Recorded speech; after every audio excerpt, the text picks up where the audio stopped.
আসসালামু আলাইকুম everyone, welcome back to my channel. আজকে আপনাদের মাঝে আরেক রেসিপি নিয়ে চলে আসলাম। আজকে তৈরি করে দেখাবো কাঁচা আমের টক আর ঝালের আচার রেসিপিটা শেয়ার করব। আর এই আচারটা কিন্তু অসাধারণ রকমের সাদা ভাত বা খিচুড়ি দিয়ে খেতে কিন্তু অসাধারণ রকমের মজা। তারপরে চলে যাব মূল রেসিপিতে। আমি এখানে নিয়ে নিচ্ছি কাঁচা আম, নিয়েছি আমি 1.5 কেজির মতো। আমটা কিন্তু ভালো করে আমি ধুয়ে নিয়েছি। আমি আজকে আচারটা খোসা সহ বানাবো। প্রথমে আমের মাথার অংশটা কেটে নিচ্ছি, ডেটুর অংশটা কেটে নেব। তারপরে প্রত্যেকটা আম এক একটা আমকে আমি 8 পিস করে কেটে নেব। মাঝখানে যে আটির অংশটা সেটা ফেলে দিব। প্রথম লম্বা লম্বিভাবে কেটে নিচ্ছি।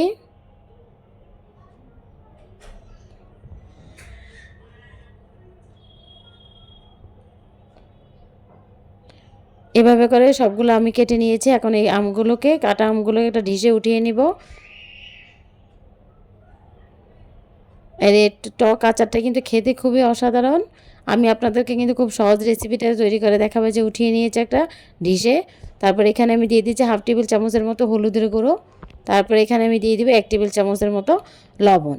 তারপরে হলুদ ও লবণটা ভালো করে আমের গায়ে লাগিয়ে নেব। লাগিয়ে এটাকে আমি রোদ্রে দিয়ে নেব 2 থেকে 3 ঘন্টা। আর রোদে দিয়ে কিন্তু আচারটা বানালে আচারটা খেতে কিন্তু অসাধারণ রকমের মজা হয়। এই যেভাবে করে আমি লাগিয়ে নিয়েছি হলুদ আর লবণটা। তারপরে রোদে দিয়ে নিয়েছি। দেখেন আমি কিন্তু বেশি একদম শুকাই নিয়ে আমটাকে, মানে 2 থেকে 3 ঘন্টা রোদে দিয়েছি। এখন আচারের জন্য একটা মশলা বানিয়ে নিচ্ছি। তারপরে এখানে আমি 1/4 কাপ দিয়ে দিচ্ছি সরিষা বাটা। তারপরে এখানে 2 থেকে 3 টেবিল চামচ দিয়ে দিচ্ছি লাল মরিচের গুঁড়া। আর ঝালটা আপনার টেস্ট অনুযায়ী দিয়ে নেবেন। আমি যেহেতু এখানে এটা চিনি ছাড়া বানাবো, সেই জন্য একটু ঝাল আর টক যাতে হয় সেই জন্য আমি একটু মরিচের গুঁড়োটা বেশি করে দিয়ে নিচ্ছি। তারপরে এখানে আমি দিয়ে দিচ্ছি হলুদের গুঁড়ো 1/4 টিস্পুন। যেহেতু আমি হলুদ লাগিয়েছি আগে, আরও আগে কিন্তু হলুদ দেওয়া আছে আমে। তারপরে এখানে দিয়ে দিচ্ছি 1/3 কাপ দিয়ে দিচ্ছি ভিনেগার। তারপরে এখানে দিয়ে দিচ্ছি 2 টেবিল চামচ রসুন বাটা। এখানে কোনো আমি আদা বাটা দিব না। এখন মশলাটা ভালো করে মিশিয়ে নিচ্ছি। আর এই মশলাটাতে অবশ্যই ভিনেগার দিয়ে মিশিয়ে নেবেন। এক্সট্রা কিন্তু কোনো পানি ব্যবহার করবেন না, তাহলে কিন্তু আচারটা কিন্তু নষ্ট হয়ে যাবে, বেশি দিন সংরক্ষণ করা যাবে না। এই যে মশলাটা বানানো হয়ে গেছে না, এটাকে রেখে দেবে একপাশে। চলে যাবে আচারটা বানানোর জন্য। চুলায় একটা প্যান বসিয়ে দিচ্ছি। তারপরে এখানে দিয়ে দিচ্ছি 1.5 কাপের মতো দিয়ে দিচ্ছি সরিষার তেল। আর টক আচারে কিন্তু একটু তেলের পরিমাণটা একটু বেশি লাগে। 1.5 কাপের থেকে একটু বেশি দিয়েছি তেলটা। তেলটাকে সামান্য পরিমাণে একটু গরম করে নিয়েছি। তারপর এখানে দিয়ে দিচ্ছি 1 টেবিল চামচের মতো পাঁচফোড়ন, আস্ত পাঁচফোড়ন দিয়ে দিচ্ছি। এখন চুলা আছে মিডিয়াম টু লো হিটে রেখে পাঁচফোড়নটাকে আমি একটু ভেজে নেব 1 মিনিটের মতো। এই যে আমার ভেজে নেওয়া হয়ে গিয়েছে। এখন এখানে দিয়ে দিচ্ছি আগে থেকে বানিয়ে রাখা যে মশলাটা আচারের, এই মশলাটা কিন্তু দিয়ে দিব। তারপর মশলাটা দিয়ে 1 থেকে 2 মিনিট মশলাটা আমি মিডিয়াম টু লো হিটে রেখে এটাকে ভেজে নিব। এটা আমার ভেজে নেওয়া হয়ে গিয়েছে দেখেন। তারপর এখানে দিয়ে দিচ্ছি আগে থেকে কেটে কুচি করে রাখা আমগুলো দিয়ে দিব রোদে শুকানো।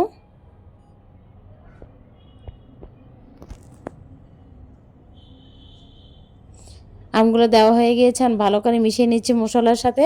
তারপরে এখানে দিয়ে দিচ্ছি 1/2 কাপের মতো রসুনের কোয়া। আর রসুনের কোয়া দিলে কিন্তু আমের আচারটা খেতে বেশি ভালো লাগে। তারপরে এখানে দিয়ে দিচ্ছি পরিমাণ মতো লবণ। লবণটা আপনাদের স্বাদ অনুযায়ী দিয়ে নেবেন। এখন ভালো করে মিশিয়ে নেব।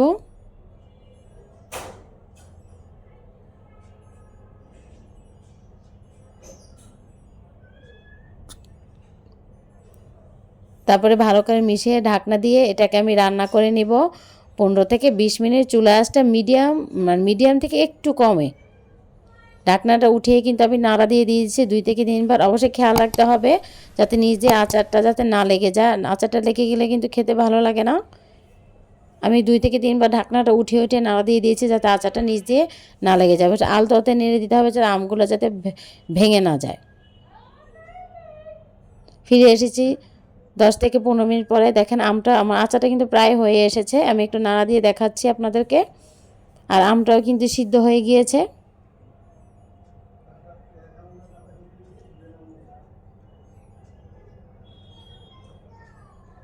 তারপর এখানে দিয়ে দিচ্ছি আস্ত শুকনো মরিচ, দিয়ে দিচ্ছি 6 থেকে 7টা।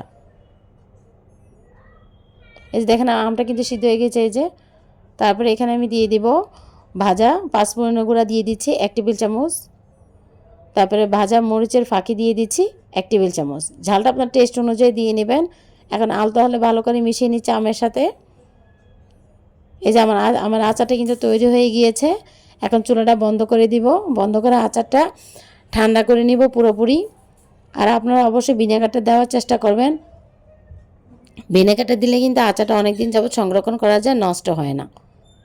চুলাটা বন্ধ করে দিয়েছি।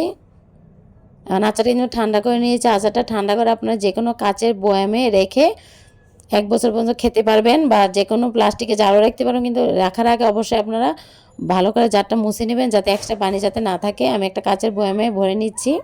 আর এই আচারটা কিন্তু সাদা ভাত আর খিচুড়ি দিয়ে খেতে বেশি ভালো লাগে। আমি আপনাদের কিন্তু খুব সহজ রেসিপিতে এটা তৈরি করে দেখিয়েছি। আমার এই রেসিপিটা যদি আপনাদের ভালো লেগে থাকে, অবশ্যই আমার চ্যানেলটা সাবস্ক্রাইব করে আমার পাশে থাকবেন। লাইকস এবং কমেন্টস করে জানাবেন আমার রেসিপিটি কেমন হয়েছে। আল্লাহ হাফেজ।